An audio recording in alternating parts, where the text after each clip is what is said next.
Hello students, good morning, good afternoon, good evening to all of you. तो स्वागत है आपका केमिस्ट्री का सागर बाय सागर वर्जात्या। और आपके प्यार और आपके सपोर्ट की वजह से अब मैं अन अकेडमी में भी हूँ। जाइए, नीचे डिस्क्रिप्शन बॉक्स में लिंक है, मुझे प्लीज़ वहाँ पे फॉलो करिए, सपोर्ट करिए और अपना प्यार दिखाइए। जल्द ही वहाँ पे फ्री लेक्चर्स अवेलेबल होंगे और वो भी लाइव, ठीक है। आज हम लोग इस वीडियो में बात करेंगे एटॉमिक स्ट्रक्चर के प्रीवियस ईयर जेईई मेंस और एडवांस के क्वेश्चंस की। एक सेपरेट वीडियो है जिसमें प्रीवियस ईयर नीट के और एआईपीएमटी के क्वेश्चंस हैं, और ये वीडियो सिर्फ प्रीवियस ईयर जेईई मेंस और एडवांस क्वेश्चंस की है, ठीक है। शुरू करते हैं। पहला क्वेश्चन। अच्छा, जब भी आपको लगे कि आपको खुद से ट्राई करना है तो मैं बार बार नहीं बोलूँगा, अपने आप से वीडियो पहले पॉज कर लेना, खुद से ट्राई करना, जो कि एक बहुत बेहतर तरीका होता है, और उसके बाद वीडियो ऑन करके सोल्यूशन देखना, ठीक है। शुरू करें? पक्का? ठीक है। The radius of the second Bohr orbit for hydrogen atom is JEE main 2017 का क्वेश्चन। यार, बोर ऑर्बिट का जो रेडियस का जो मैंने आपको वो करवाया था डेरिवेशन, उसमें क्या क्या फॉर्मूलेस थे? एनर्जी के फॉर्मूलेस थे, रेडियस के फॉर्मूलेस थे, वेलोसिटी के फॉर्मूले थे। तो मैंने उस समय भी कहा था कि जो डेरिवेशन होती है वो किसी मायने में या किसी काम नहीं आती है, आपको सिर्फ क्या याद रखना होता है बेटा? फॉर्मूला याद रखना होता है। तो यहाँ पे स्ट्रेट अवे जिस बच्चे को फॉर्मूला आता होगा वो आराम से ये जेईई मेंस 2017 का क्वेश्चन कर लेगा। रेडियस का फॉर्मूला होता है 52.9 n स्क्वायर अपॉन z, लेकिन किस में? पिकोमीटर में। अगर तुम ऑप्शंस देखो बेटा, सब एंगस्ट्रॉन्ग में है, तो इसको आर्मस्ट्रॉन्ग में अगर कन्वर्ट करेंगे तो ये आएगा 0.529 n square upon z angstrom. z क्या होता है? एटॉमिक नंबर होता है। हाइड्रोजन के लिए एटॉमिक नंबर 1 होता है, तो z यहाँ 1 हो गया। 0.529 इंटू n, n क्या रिप्रेजेंट करता था बेटा? Number of the orbit. Orbit किस ऑर्बिट पे है बेटा? ये सेकेंड ऑर्बिट पे है, तो n का स्क्वायर यानी कि 2 का स्क्वायर। अब इसे जब आप कैलकुलेट करोगे you will get the D option, 2.116 करके कुछ अप्रोक्सीमेट आंसर आएगा। बोलो, कितना सरल सा क्वेश्चन 2017 में आया, हाल ही में आया। बताओ, सिर्फ क्या जज कर रहा है कि बच्चे ने जो 11th में पढ़ा था रेडियस का एक चुन्ना सा छोटा सा फॉर्मूला, क्या उसको 2 साल बाद वो चीज याद है कि नहीं याद है ना? तो जरूरी नहीं है खौआ ना बनाओ कि अरे जेईई का पेपर है, नहीं, आसान चीजें भी हैं उसमें यार। चलो देखो, दूसरा क्वेश्चन भी देख लो। जेईई मेंस 2016 का क्वेश्चन है, आराम से पहले आप वीडियो पॉज करके क्वेश्चन पढ़ लो। हाँ, तो a stream of electrons from a heated filament was passed between two charge plates at the potential difference V ESU। ESU मतलब electrostatic unit. If E and M are the charge and mass of an electron respectively, then you have to calculate the value of H upon lambda। H बेटा क्या होता है? Planck's quantum, Planck's quantum theory में क्या पढ़ा था? Planck's constant, हाँ। और lambda is the de Broglie wavelength which is associated with the electron wave। अब आपको क्या करना है? EV, ठीक है। आपको पता है कि H is equal to lambda is equal to H upon mv होता है, पता है ना आपको? पता है कि नहीं? ठीक है। और आपको यह भी पता है कि kinetic energy is equal to half mv square. हम क्या करते हैं, यहां से mv की वैल्यू निकालते हैं, तो kinetic energy is equal to half m square v square upon m। मैंने क्या किया, ऊपर नीचे m से मल्टीप्लाई डिवाइड कर दिया, तो यहां से mv की वैल्यू निकल कर आई √2m इंटू काइनेटिक एनर्जी। तो यहां पे बच्चों जो पोटेंशियल डिफरेंस है for the charge E will be related as the kinetic energy। A stream of electrons from a heated filament was passed between the two charge plates kept at a potential difference of this। इसी potential difference की वजह से, EV की वजह से, E into V, इसी की वजह से हमारा इलेक्ट्रॉन बाहर निकलेगा, इतनी ही एनर्जी से निकलेगा। तो जो काइनेटिक एनर्जी ऑफ इलेक्ट्रॉन है that is equal to E, मतलब जो चार्ज ऑन दी इलेक्ट्रॉन है, into the potential difference EV। ठीक है, अब तो हमारे mv की value √2m into potential energy आ गई। अब इस पोटेंशियल एनर्जी को, सॉरी काइनेटिक एनर्जी को हम लोग किससे रिप्लेस कर सकते हैं? E इंटू वी से। अब फिर से वापस यहां आए तो हम ये देखते हैं कि लेमडा, h अपॉन लेमडा की वैल्यू चाहिए, तो h upon lambda is equal to क्या होता है? mv। और mv की वैल्यू आपने क्या निकाल ली है अब? √2mev। तो क्या आंसर आया? A। So the next question is which of the following is the energy of a possible excited state of hydrogen। Hydrogen में बच्चों एक ही इलेक्ट्रॉन होता है, यानी कि हाइड्रोजन का अगर हम एटॉमिक स्ट्रक्चर देखेंगे तो it will consist of one orbit, the first orbit, और उस पर एक इलेक्ट्रॉन रिवॉल्व कर रहा है। उसकी बेटा पॉसिबल एक्साइटेड स्टेट क्या होगी? पॉसिबल यही हो सकता है कि सर वैसे तो ये एक्साइट होकर कहीं भी जा सकता है, फर्स्ट शेल को छोड़ने के बाद वो फिर इलेक्ट्रॉन बेचारा फ्री है, वो कहीं भी जा सकता है। लेकिन what we can expect is कि जब आपने हाइड्रोजन को एक्साइट किया तो the first excited state it will get is in the second orbit. Second orbit पे इलेक्ट्रॉन है तो उसकी एनर्जी, तो energy associated with the orbit is equal to -2.18 into 10⁻18 into Z² upon n² joule per atom. ये energy का formula है। बेटा आप लोगों ने सारी वीडियोस पढ़ी है ना एटॉमिक स्ट्रक्चर की? नहीं पढ़ी है तो पहले आप वीडियोस पढ़ लें, तब जाकर आपको ये चीज़ें समझ में आएंगी, ठीक है। लेकिन हम आप ऑप्शंस देखेंगे तो सब इलेक्ट्रॉन वोल्ट के टर्म्स में दिया है, तो इलेक्ट्रॉन वोल्ट के टर्म्स में एनर्जी का फॉर्मूला -13.6 Z² अपॉन n² होता है, जहां पे Z क्या है? Atomic number. हाइड्रोजन का 1 होता है। n क्या है? n क्या है? पॉसिबल एक्साइटेड स्टेट क्या होगी बेटा? n इक्वल टू 2, तो -13.6 अपॉन 4। जब आप इसे सॉल्व करोगे you will get the C answer, -3.4 electron volt. Next, the correct set of 4 quantum numbers for the valence electrons. अब लास्ट के 2 पार्ट्स अगर आपने देखे तो बहुत आसानी से कर लोगे, जिसमें हमने टाइप्स ऑफ क्वांटम नंबर्स पढ़ाया है और इलेक्ट्रॉनिक कॉन्फ़िगरेशन कैसे लिखते हैं ये बताई है। तो देखो rubidium atom Z equal to 37 दी है, और वैसे भी आप जानते हो कि ग्रुप 1 में कौन कौन से एलिमेंट है? लीना की रूबी से फ्रेंडशिप। रुबीडियम जो है ग्रुप 1 में है। ग्रुप 1 में जो जनरल इलेक्ट्रॉनिक कॉन्फ़िगरेशन होती है वो NS1 होती है। ये पीरियड 2 है, ये पीरियड 3 है, ये पीरियड 4 है और ये पीरियड 5 है। तो डायरेक्ट आंसर आप लिख सकते हो कि इसका n इक्वल टू 5 है। 5s1 लास्ट में क्या आएगा इसके में? 5s1। 5s1 का मतलब प्रिंसिपल क्वांटम नंबर इसका 5 हो गया। एजीम्यूथल क्वांटम नंबर s के लिए क्या होता है? 0। अगर L 0 है तो m भी 0 है, लेकिन s या तो +½ होगा या -½ होगा।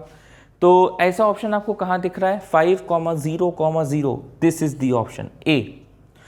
अगर इसको थोड़ा सा लंबे मेथड में करना चाहते हो, दूसरे तरीके से करना चाहते हो, ये शॉर्टकट है। शॉर्टकट क्या है? पहले ग्रुप पहचान लिया, एलिमेंट का ग्रुप कौन सा और पीरियड कौन सा है, उसकी जनरल इलेक्ट्रॉनिक कॉन्फ़िगरेशन हमको पता होती है। ग्रुप 1 की NS1 होती है। NS1 का मतलब जैसे अगर तुम लिथियम के लिए लिखोगे तो लास्ट में देखना 2s1 आएगा, सोडियम के लिए लास्ट में 3s1 आएगा, पोटेशियम के लिए लास्ट में 4s1 आएगा, रुबीडियम के लिए लास्ट में 5s1 आएगा। तो 5s1 हमको वैलेंस इलेक्ट्रॉन के लिए बात करनी है ना बेटा, तो 5s1 के पॉसिबल क्वांटम नंबर्स क्या हुए? n equal to 5, L equal to 0, m equal to 0। वरना इसको इलेक्ट्रॉनिक कॉन्फ़िगरेशन के टर्म्स में भी लिख सकते थे। कैसे लिख सकते हैं भाई? पूरी की पूरी जो 37 तक की इलेक्ट्रॉनिक कॉन्फ़िगरेशन है वो आप लिख दो। क्या होता है 1s1 sorry 1s 2s 2p 3s 3p 4s 3d 4p 5s 1s2 2s2 2p6 3s2 3p6 4s2 3d10 4p6। अब देखो कितने इलेक्ट्रॉन भर दिए, 4 4 6 10 2 12 6 18 2 20 30 6 36 1 37। तो या तो पूरी इलेक्ट्रॉनिक कॉन्फ़िगरेशन भरोगे तब जाकर पता चलेगा कि नहीं यार ये 5s1 है। तो 5s1 अगर पता चल गया तो n क्या है भैया, जो इस SPD के पहले लिखा होता है ये n होता है, प्रिंसिपल क्वांटम नंबर। तो n की वैल्यू 5 है, L0 तो उसका m0, ये याद है ना formula, m equal to minus L202 plus L, पढ़ाया है मैंने टाइप्स ऑफ क्वांटम नंबर्स वाली वीडियोस में। तो अगर L0 है, L0 क्यों है पता है ना, SPDF 4 जो होते हैं उसके L की वैल्यू होती है 0 1 2 3। तो S के लिए स्ट्रेट फॉरवर्ड 0 फिर plus half. Spin quantum number कभी भी 0 नहीं हो सकता, उसमें इलेक्ट्रॉन या तो प्लस हाफ स्टेट में होगा या माइनस हाफ स्टेट में होएगा ही होएगा, ये अनिवार्य है। ठीक, चलिए नेक्स्ट क्वेश्चन में आते हैं। बढ़िया क्वेश्चन है ये, रिलेशनशिप फाइंड करनी है। ये IIT JEE 2012 में आया था, a kind of advance level question, क्योंकि तब मेंस और एडवांस में वो नहीं रहता था, एक ही पेपर होता था IIT JEE। तो the kinetic energy of an electron in the second Bohr orbit, n मालूम है 2 है, a0 बोर रेडियस है। तो देखो भाई तुम्हें करना क्या है, तुम्हें बोर ऑर्बिट का एक ऐसा फॉर्मूला सोचना है जिसमें मास आता हो, h आता हो। मेरे हिसाब से वो ये रहेगा, आपके हिसाब से भी वही रहेगा, और कोई है ही नहीं। mvr is equal to NH upon 2 pi. देखो पाई भी आ गया, m भी आ गया, h भी आ गया। यहां से वॉल्यूम निकालो, सॉरी वॉल्यूम कह रहा हूं, यहां से v वेलोसिटी निकालो, NH अपॉन 2 पाई mr। काइनेटिक एनर्जी की बात कर रहा है तो इसके फॉर्मूले का यूज करो, kinetic energy is equal to half mv², half into m into v का स्क्वायर मतलब n² h² अपॉन 2 का हो जाएगा 4 पाई² m² r²। Bore radius a0 के टर्म्स में लिखना है, a0 की वैल्यू वो हम लोग 0.529 या 52.9 रखते हैं। तो वैसे बोर रेडियस का फॉर्मूला क्या होता है, r is equal to a0 n² upon z। तो r² की जगह यही वैल्यू रख देंगे, a0² n² यानी कि n का 4 और ऊपर चला जाएगा z का स्क्वायर। चूंकि बेटा हम लोग हाइड्रोजन एटम की बात कर रहे हैं तो Z1 होगा। चूंकि बेटा सेकंड बोर रेडियस की बात हो रही है, सेकंड बोर ऑर्बिट की बात हो रही है तो n इक्वल टू 2 होगा। तो जब हम लोग ये दो वैल्यूज यहाँ पे पुट करेंगे 1/2, अच्छा देखो एक m और एक m कट गया, n की जगह 2 का स्क्वायर यानी कि 4 इंटू h², z की जगह 1 पुट कर दिया तो 1 का 1 ही हो गया, upon 4 pi into m into a0² n to the power 4, 2 का 4। फिलहाल ये 4 कट गया, 2 टू द पावर 4 का मतलब हो गया 2 2 जा 4, 4 2 जा 8, 8 2 जा 16 और 16 इंटू 2 32। तो 32 वाला कोई फैक्टर है ये, दिस इज द आंसर। ऊपर क्या बच रहा है h² अपॉन नीचे 32 पाई² m a0²। This is the answer. हमने अप्रोच कैसे दौड़ाई बेटा, बीइंग अ स्टूडेंट कैसे दौड़ाओगे अप्रोच को, kinetic energy of an electron, तुरंत फॉर्मूला लिख दिया, kinetic energy equal to half mv²।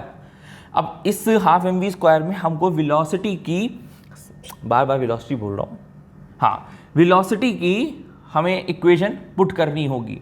कहाँ से? बोर का फॉर्मूला। कौन सा?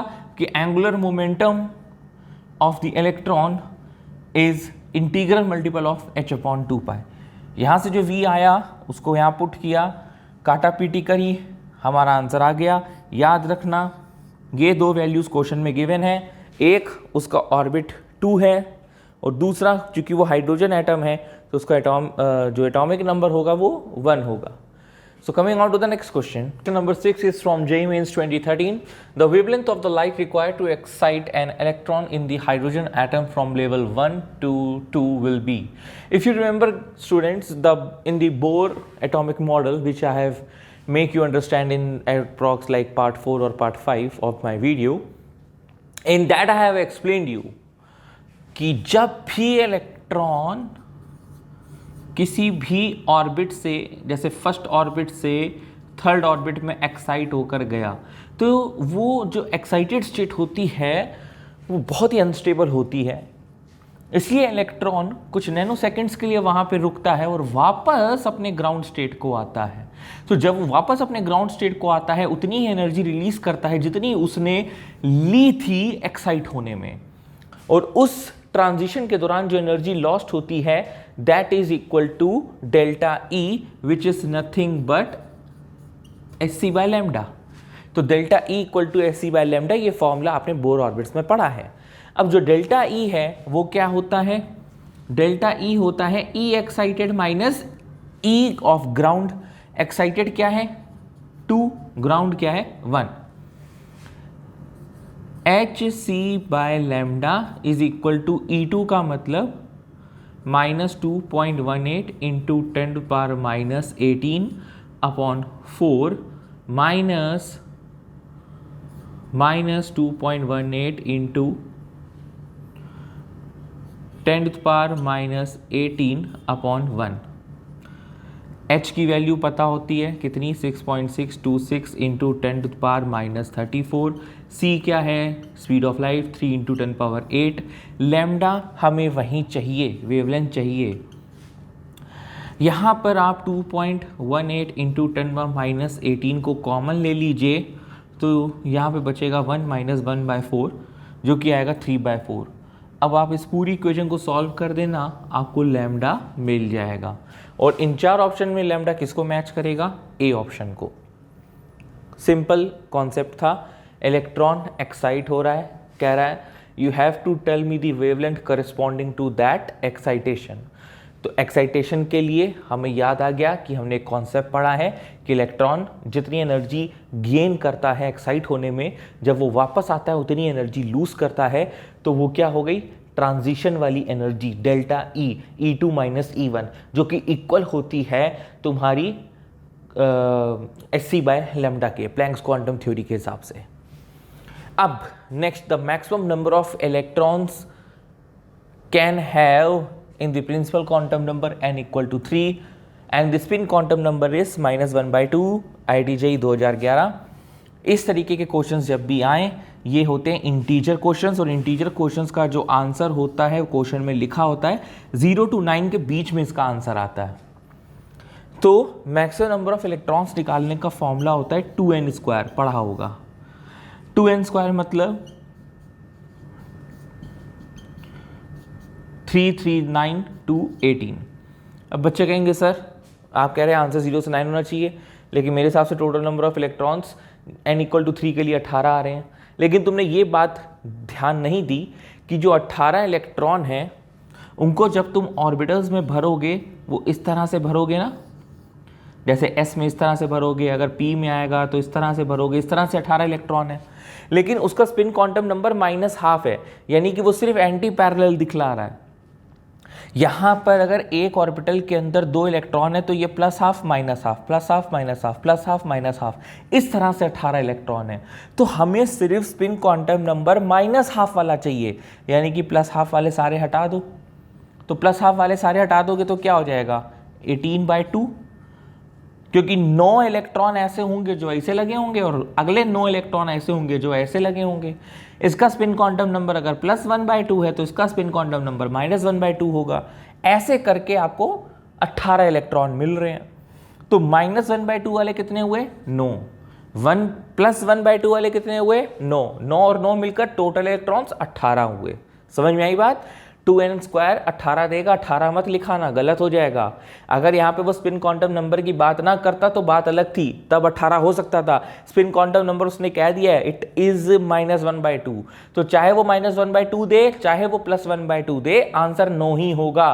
क्योंकि जब इलेक्ट्रॉन्स इस तरह से अरेंज होंगे तो एक +1/2 होता है और एक -1/2 होता है। चलिए देख लीजिए, फिर नेक्स्ट क्वेश्चन देखते हैं। तो देखिए नेक्स्ट क्वेश्चन क्या कह रहा है, the electrons identified by the quantum numbers n and l। तो nl की कुछ वैल्यूज दिए, कुछ पेयर्स दिए आपको, इनको इंक्रीजिंग ऑर्डर के हिसाब से लगाना है, ठीक है। Increasing order of their energy. ये AIEEE अब नहीं होता है, AIEEE 2012 का क्वेश्चन है। ये क्वेश्चन मैंने इसलिए डाला ताकि आपको मैं रूबरू करा दूं एक कॉन्सेप्ट से जिसको बोलते हैं बोरबरी रूल या n+l रूल। उसके हिसाब से जिसका n+l की वैल्यू ज़्यादा होती है उसका एनर्जी ज़्यादा होता है। 4 + 1 5, 4 + 0 4, 3 + 2 5, 3 + 1 4। यानी कि जिनका n+l ज़्यादा उनकी एनर्जी ज़्यादा। लेकिन सर अगर कभी ऐसा हो जाए कि दो वैल्यू सेम आए n+l की, तो हम क्या करेंगे? तो बेटा याद रखना, जिसका प्रिंसिपल क्वांटम नंबर का वैल्यू ज़्यादा होगा उसका एनर्जी ज़्यादा होगा, क्योंकि ये 4th शेल में है और ये 3rd शेल में है, ठीक है। तो यानी कि सबसे ज़्यादा एनर्जी 1 की होगी, 1 के बाद 3 की होगी, 3 के बाद 2 और 4 में n = 3 है, यहां पे n = 4 है, 2 वाले की होगी और फिर लास्ट में 4 वाले की होगी, यानी कि 4 2 3 1। C is the option. Clear? सिर्फ एक ही चीज देखनी है, कभी भी इस तरीके का क्वेश्चन आए n+l रूल देखना है। और अगर आपको ये नहीं आता है, आप जाइए प्लेलिस्ट खोलिए, एटॉमिक स्ट्रक्चर केमिस्ट्री का सागर, लास्ट पार्ट इसी पर है कि how to write the electronic configuration. उसमें मैंने सब समझाया है, Bohr Bury rule, Pauli exclusion principle, Hund's rule, aufbau rule, इन सब रूल्स में ही n+l यानी कि बोरबरी रूल है। जाइए देखिए अगर आपको नहीं मालूम। नेक्स्ट एक अच्छा क्वेश्चन है JEE एडवांस 2013 का, the atomic masses of helium and neon are 4 and 20 atomic mass unit AMU atomic mass unit respectively. The value of the de Broglie wavelength of He gas at -73 degree Celsius is m times that of the de Broglie wavelength of neon at 727 degree Celsius. m is, यानी कि de Broglie wavelength of He upon de Broglie wavelength of neon is equal to m। ये given है, ये line पढ़ के देखो। अब तुम्हें क्या करना है, m की वैल्यू निकालनी है, यानी कि दोनों का रेशियो निकालना है। अच्छा भैया बच्चों ये बताओ, डी ब्रॉगली वेवलेंथ और एटॉमिक मास में तुमने कोई वो पढ़ी है रिलेशनशिप? अभी पढ़कर आ रहे हैं। De Broglie wavelength is equal to h upon √2m kinetic energy. अभी शायद दूसरा क्वेश्चन ऐसे ही था ना, जिसमें लैम्डा h अपॉन लैम्डा का हमें वैल्यू चाहिए था, तो √2m EV लिखा था। EV क्या था? काइनेटिक एनर्जी था।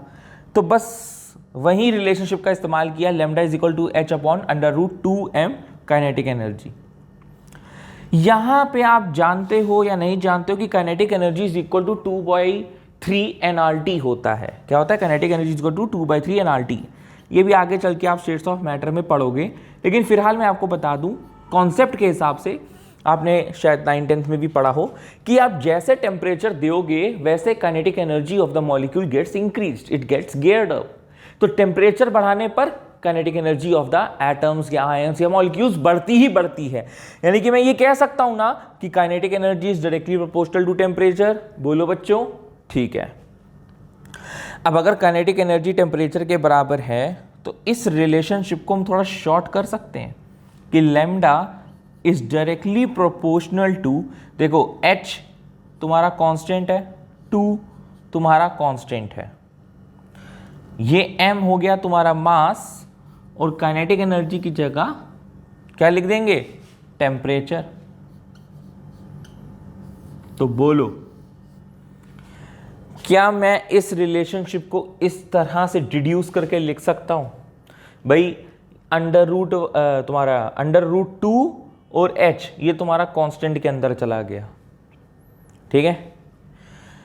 तो ये प्रोपोर्शनैलिटी साइन आ गई, तो lambda is inversely proportional to √ of molecular mass into temperature.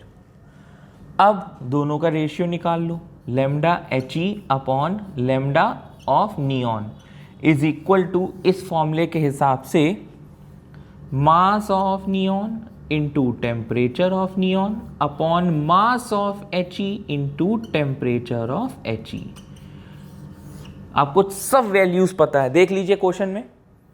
Mass of neon कितना है 20, टेम्परेचर ऑफ नियॉन कितना है 727 डिग्री सेल्सियस, केल्विन में रखेंगे तो +273 कर दो तो कितना आ जाएगा 1000।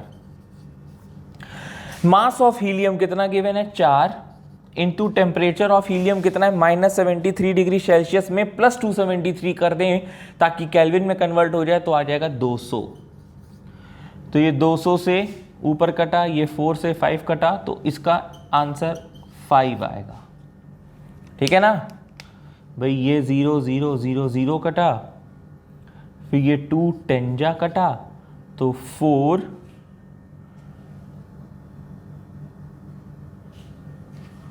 हाँ, तो 4 और ऊपर 100 है, ठीक है ना। तो आपको आएगा √25, √25 मतलब 5। तो ये भी इंटीजर बेस्ड क्वेश्चन था जिसका आंसर कहां से कहां लाई करता है 0 to 9। So here are the some important questions for the JEE Mains and JEE Advanced previous year. I hope you have got the concepts. और questions भी हैं, आप लोग लगाइए, ट्राई करिए। और श्रोडिंजर वेव इक्वेशन पे जो मैंने DPP निकाली थी उस पर भी कुछ JEE Advanced के क्वेश्चंस मैंने सॉल्व करवाए हैं। जाइए, देखिए, एंजॉय करिए और खूब पढ़िए। Till then stay tuned to chemistry का सागर, वह सागर जातिया।